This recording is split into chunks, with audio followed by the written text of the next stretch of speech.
வணக்கம். மாசா நடந்துருச்சு. எது நடக்கக்கூடாதுன்னு அமெரிக்க அதிபர் நினச்சிட்டு இருந்தாரோ அது நடந்துட்டு.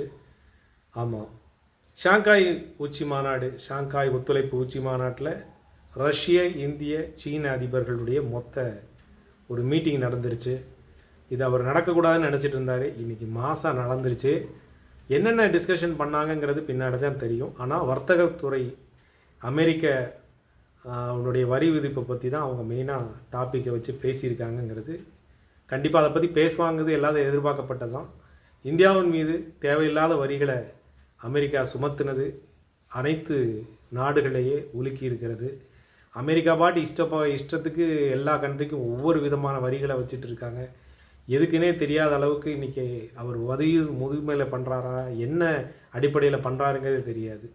ஆனால் ரஷ்யாட்டிருந்து ஆயிலை வாங்கிறதுக்காக நான் பண்ணுறேங்கிற ஒரு விஷயத்தை சொல்லிகிட்டு இருக்காரு. ஆனால் இன்னொரு முக்கியமான ஒரு விஷயம் உக்ரைன் போருக்கு உங்களுடைய பணம் தான் செலவாகி குழந்தைகளை கொண்டுட்டு இருக்குன்னு அமெரிக்கா குற்றம் சாட்டுச்சுனாலும் உக்ரைனுக்கு ஒரு முக்கியமான விஷயத்தை இந்தியா பண்ணிகிட்ருக்கு.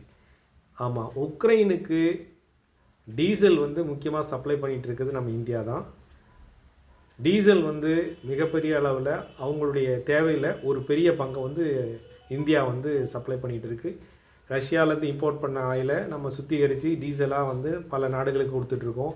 அந்த நாடுகளில் உக்ரைனும் இருக்குது. அப்போ இது எந்த வகையில், இது ட்ரம்ப்புக்கு தெரியுமா தெரியாதா அப்படிங்கிறதே தெரியல.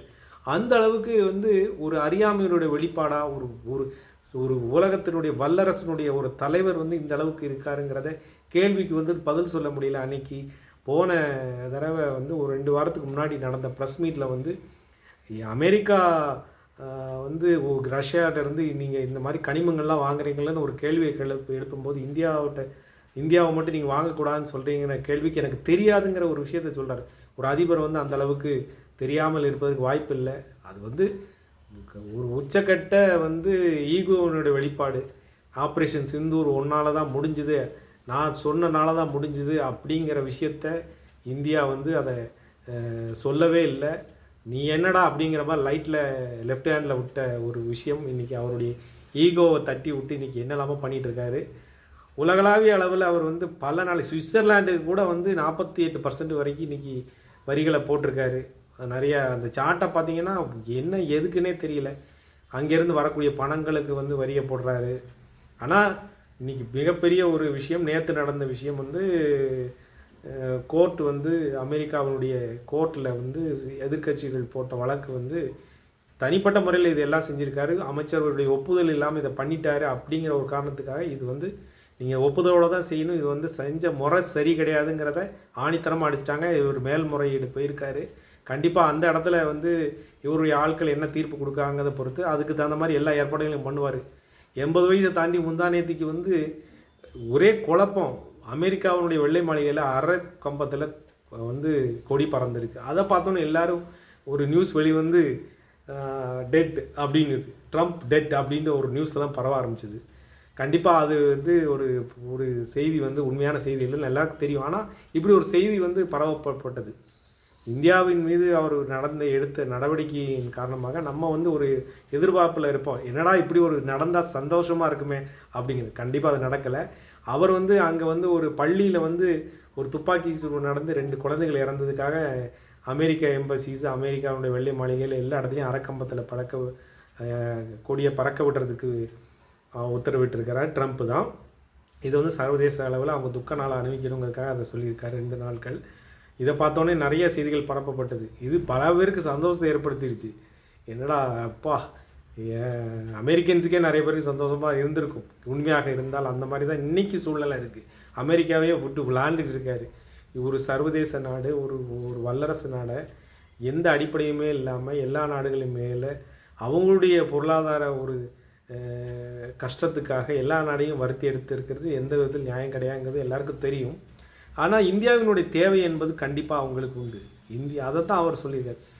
அமெரிக்காவினுடைய ஒரு எதிர்க்கட்சி தலைவரில் ஒரு ஒரு முக்கியமான ஒரு பொருளாதார நிபுணர் என்ன சொல்லியிருக்கு, இந்தியாவிற்கு அமெரிக்கா தேவையில்லை, ஆனால் அமெரிக்காவிற்கு இந்தியா தேவையில்லை. மார்க்கெட்டும் வேணும், உற்பத்தியாளர்களும் வேண்டும், ரெண்டுமே இங்கே இருக்காங்க. நீங்கள் வந்து மிகப்பெரிய அளவில் வந்து இந்தியாவினுடைய மக்கள் தொகையை வந்து நமக்கு மிகப்பெரிய மைனஸ்ன்னு இன்றைக்கி சொல்லிகிட்டு இருந்தோம் ஒரு காலகட்டத்தில். நிறையா பிறப்பு விதத்தில் குறைக்கிறதுக்கு பல விதங்களில் நம்ம நடவடிக்கைகள் எடுத்துகிட்டு இருந்தோம். ஆனால் இன்றைக்கி பார்த்திங்கன்னா அதே மக்கள் தொகை தான் இன்றைக்கி நமக்கு மிகப்பெரிய பலமாக இருக்குது. மிகப்பெரிய பலமாக இருக்குது. அதுதான் முக்கியமான ஒரு விஷயம்.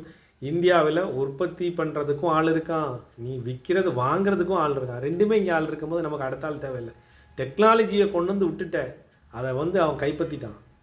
டெக்னாலஜியை வந்து உனக்கு இன்னுமே வந்து ஒரு தடவை வந்து நீ செஞ்சிட்டேன்னா, ஒரு பொருளை செஞ்சிட்டேன்னா அந்த பொருள் வந்து இன்றைக்கி இங்கே செய்கிறதுக்கு தயாராகிடுவான். இன்றைக்கி செமிகண்டக்டர் மட்டும்தான் இன்றைக்கி நமக்கு வெளியிலேருந்து சவுத் கொரியா அந்த மாதிரி கொரியன் கண்ட்ரீஸ்லேருந்து தான் வருது. அது போக தைவான் இந்த மாதிரி நிறையா கண்ட்ரியில் வருது. இதுக்காக தான் இவர் ஜப்பான் கண்ட்ரிக்கு இன்றைக்கி மெயினாக வந்து செமிகண்டக்டர் இண்டஸ்ட்ரீஸுக்காக தான் போயிருக்காரு.